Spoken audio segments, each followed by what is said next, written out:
Hi everybody, this is Lauren Roy, your modern pioneer. I decided to take the show on the road today. I'm trying to make this video all morning and I decided a change of venue would probably help. So I'm here to talk to you today about sumac. As you can see behind the red pods up there on the sumac tree. So normally when I ask people if they use sumac, they always say to me, isn't that poisonous? And there is a poisonous sumac. And it has white berries. You can tell the good one, the one to eat and use, has red berries. They couldn't be more different. So you want to go with that. And we're right in the middle of harvest time right now. It's a very short season, even though we've been seeing these around, and you can even see last year's on the trees. The season's about 10 days. So you really want to get going if you're going to harvest them for this coming year. And you can use them fresh off the plant.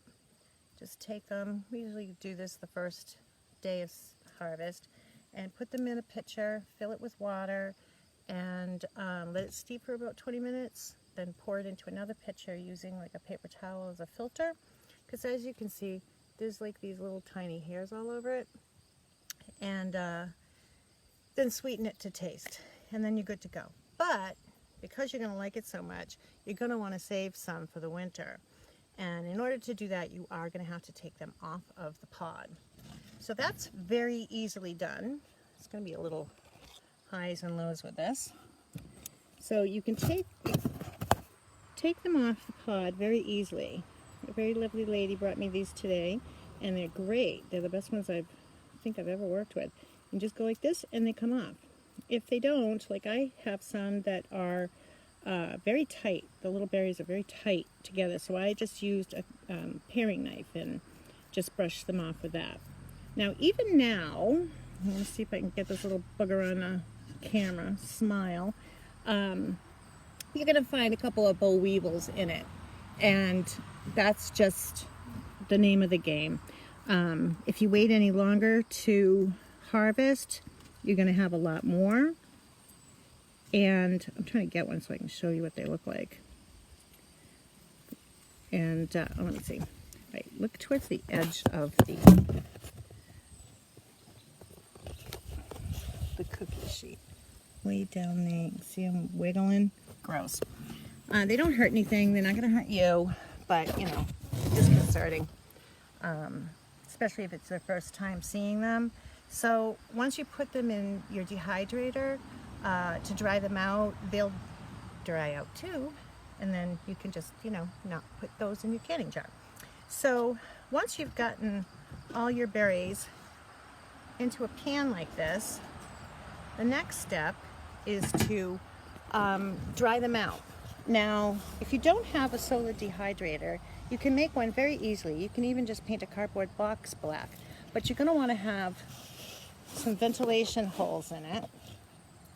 And you're going to want to put it up so it's off the ground so that the air can get around it. Because if you don't, you're just sort of taking all the plant material that is wet, you know, it still has moisture in it, and cooking it, and that's just going to ruin it all. It's going to make it moldy. So this is my solar dehydrator. It has some screens. I found some old screens. So I use those in there, and there are my sumac berries in there, and they're nice and dry. I don't know if you can see that. But they're not dry enough. I'm going to give them like another day to 2 days, depending on how hot it is. And when they're all dry, you can take them in and just put them in a canning jar and use them as berries like that for a beverage, hot or cold. Steep them the same way you would steep a tea bag, or you can further grind it up and use it as a culinary herb. So if you wanted to do that, you're going to take your coffee grinder, maybe even your Ninja might do it. I think this is fine, and grind it. And you can either use it in that sense of grinding, or you can make it finer with a sifter, or even sift it and then use a littler one. You can see the holes are different. And what you end up with is hold on. I've got berries in there. Is this powdery stuff. I don't know if you can really see it, but I got all these dumb berries in there. So it's very powdery.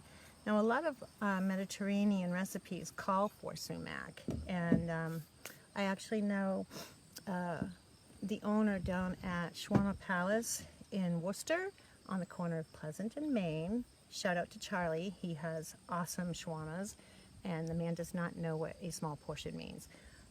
He feeds me at least for 3 days. So you can use those in your Mediterranean dishes. You can also use them, I like to use it on chicken and fish. Even pork would be good. Either you could put it in a dry rub, or you can just put it with breadcrumbs if that's what you're doing with it, or just put it on the meat. It's really, really good, and very lemony. So let's talk about why sumac. Sumac has been used for thousands of years by native people, clearly around the world, as a culinary and as a medicinal. As we just talked about the culinary aspects, the medicinal aspects are that it is really full of vitamin C, and it also has tons of antioxidants in it, and we like those because they help keep us healthy. They attach themselves, well, they don't attach themselves, they actually go over to the oxidants and the free radicals and just sort of stand there, and then the free radicals and the oxidants go, we're going to totally jack your electron. And unbeknownst to them, the antioxidants have 2 electrons. So the free radicals and the oxidants grab one of them, and then they don't go to the healthy cells. And then the antioxidants just sort of walk by going, ha ha, we fooled you. So that's how it keeps you healthy. It also has huge anti-inflammatory properties, which is also kind of a part of those antioxidants. So it has a lot of help for respiratory infections. It has, with the anti-inflammatory, and it has like almost like an antihistamine property as well, because part of its antioxidant formula is quercetin, which is the only supplement that starts with Q, and it's really a great natural antihistamine. Doesn't make you sleepy or anything like that. I take it because I have solar urticaria, and the first summer I had it, you know, the dermatologist was like, oh, there's nothing you can do about it. I'm like, oh, seriously.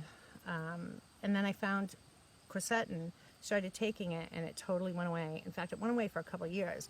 It came back this year, but of course I knew what to do.